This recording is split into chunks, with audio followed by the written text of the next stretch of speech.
होर्मुझ सामुद्रधुनीत जगभरातील हजारो व्यापारी जहाज़ या भागात अडकून आहेत। पण या संकटात भारताची शिष्टाई कामी आली आहे। इराणशी भारतानं साधलेल्या संवादानंतर भारतीय ध्वजांकित जहाजांना होर्मुझ सामुद्रधुनीतून प्रवासासाठी इराणनं आता परवानगी दिली आहे।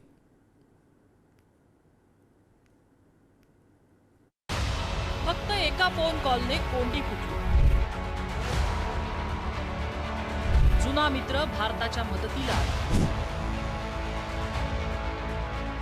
होर्मुझ सामुद्रधुनीतून भारतीय जहाजांना परवानगी।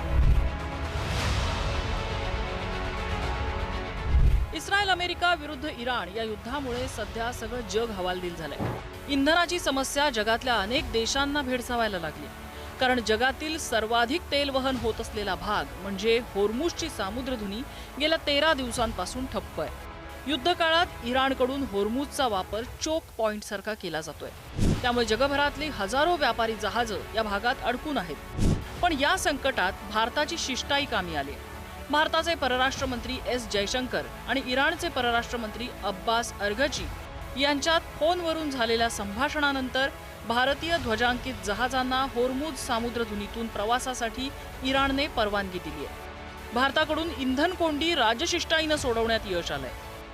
आपण आपले संबंध अमेरिकेशी पण चांगले ठेवलेले आहेत।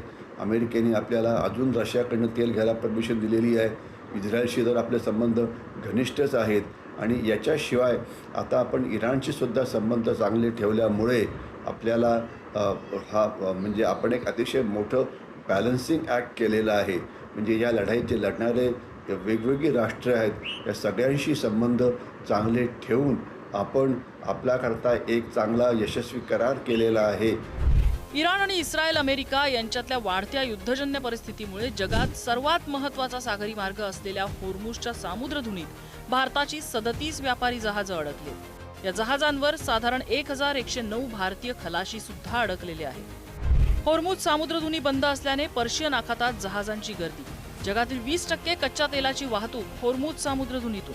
भारताची 37 जहाजं पर्शियन गल्फ ऑफ ओमान आणि जवळपासच्या भागात अडकलेली आहेत। 7 जहाजं सरकारी मालकीच्या शिपिंग कॉर्पोरेशन ऑफ इंडिया तर उर्वरित खासगी जहाजं। बहुतांश जहाजांवर कच्चं तेल, नैसर्गिक वायू किंवा इतर व्यापारी माल। अडकलेल्या जहाजांवरील मालमत्तेची किंमत 100 अब्ज रुपयांच्या घरात। इराणने भारतीय ध्वजांकित जहाजांना परवानगी दिल्याने मोठा दिलासा मिळाला। भारताला अशी कुठलीही विशेष परवानगी दिली नसल्याचं रॉयटर्स सारख्या वृत्तसंस्था सांगत असल्या तरी पुष्पक आणि परिमल ही 2 भारतीय जहाजं होर्मुझ सामुद्रधुनीतून प्रवास करताना दिसले। भारताचे परराष्ट्र मंत्री त्याचबरोबर प्रधानमंत्र्यांनी अरब राष्ट्र, इराण, इस्रायल, अमेरिका, रशिया अशा वेगवेगळ्या राष्ट्रांशी चर्चा केली आणि त्याच्या माध्यमातून पश्चिम आशियामधला संघर्ष कसा निवळेल यासाठी तर प्रयत्न केले, पण भारतीयांची सुरक्षितता त्याचबरोबर भारताची ऊर्जा सुरक्षितता या अनुषंगाने सुद्धा अत्यंत महत्त्वाच्या चर्चा केला। त्याचंच फलित म्हणजे आता भारतीय ध्वज असणाऱ्या जहाजांना भारतामध्ये सुखरूप येण्यासाठी कुठलीही आडकाठी त्या ठिकाणी राहणार नाही।